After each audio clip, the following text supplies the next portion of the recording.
questions or comments? Pushback, feedback, I'm open to it all. Yes, over here. How are you? Good afternoon. I don't know if your mic is on, but I can hear you. Can you guys hear me? Yes. Awesome. My name is Faye. Good afternoon. Are you gonna rap?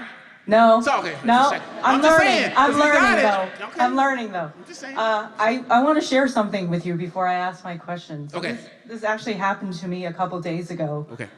In DC, actually. I was walking down the steps of the Natural History Museum.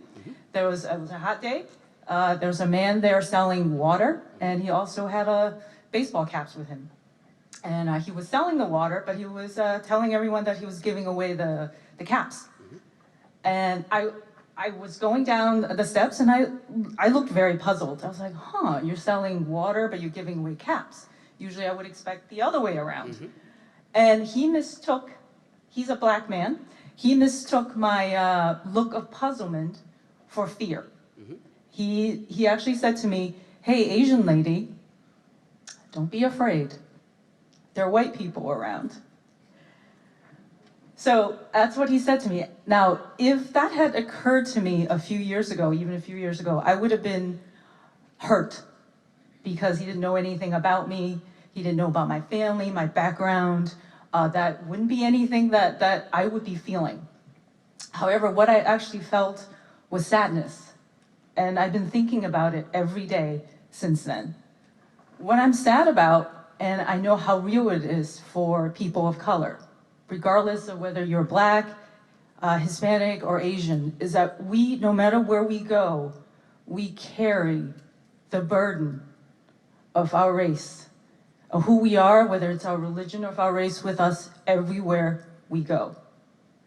And whether we like it or not, we represent, because with people that we don't know, we represent what we look like and who people think that we associate with.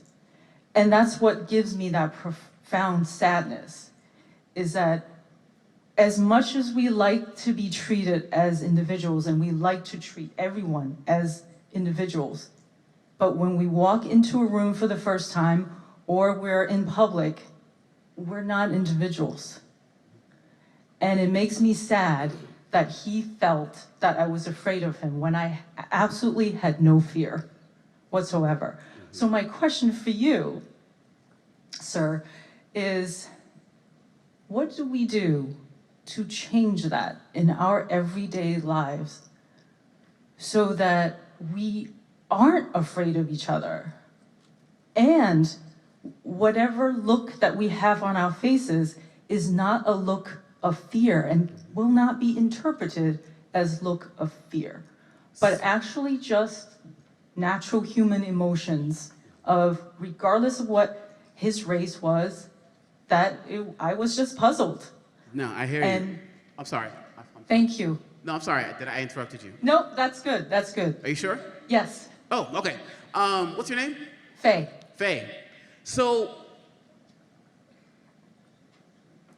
one of the things we have to realize, so for me, my race is not a burden. She's not. So one of the things we have to start doing is we have to start changing the language that we use when we refer to each other as, like, I've never used the word minority because I know that 75% of the world looks like this, or maybe some variation. And yo, it's hot outside. Like, I was light-skinned before I got here. Like, for real. Like, it's hot. Like, goodness gracious. Like, you know, but it's like, so we have to remember, like, and not to even use words that disempower us, because if we use disempowering words, then we're disempowered before anybody says anything to us, which is why that man spoke to you the way he did. Another thing, remember I said earlier about the less we know about each other, the more we make up. A lot of white people are getting judged at first sight as well. Like we all are. You know, some people are, you know, even if, you know, if you're white nowadays and you walking down the street like wearing a red hat, you don't even have to say anything, say nothing on it. People automatically like, oh, you know, you're down with Trump. And you may just like the Nationals, you know, the team here, and they're a red hat, you know what I'm saying? So it's like we're all in this cycle where we're making these quick judgments. So this is the thing I learned about fear. Somebody once told me, Zig Ziglar, a motivational speaker, said that fear is F-E-A-R, and all it means is false evidence appearing real. It doesn't mean forget everything and run. That's right. You know, false. So here's the thing.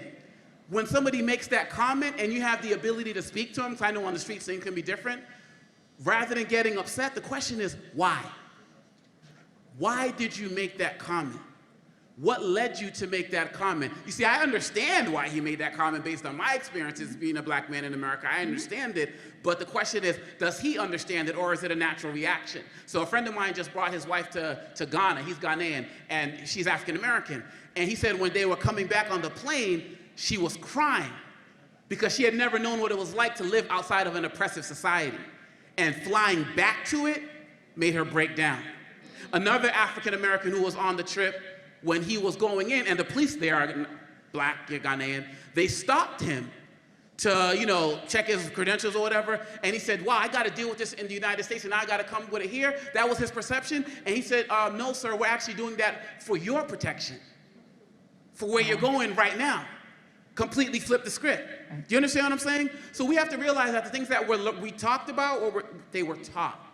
And once we can get beyond that false evidence appearing real, then we can start to have real conversations. But in a society where people get their information so quickly, and if an internet site doesn't load in 6 seconds, they go to the next one, and we have this microwave society, it's very hard to do. But individually, we have to lead by example in doing the work. But nobody in here, no race, no gender, no sexual orientation, nothing in here is a burden. People want you to think that because, like Marcus Garvey said, the people without confidence, you're twice defeated.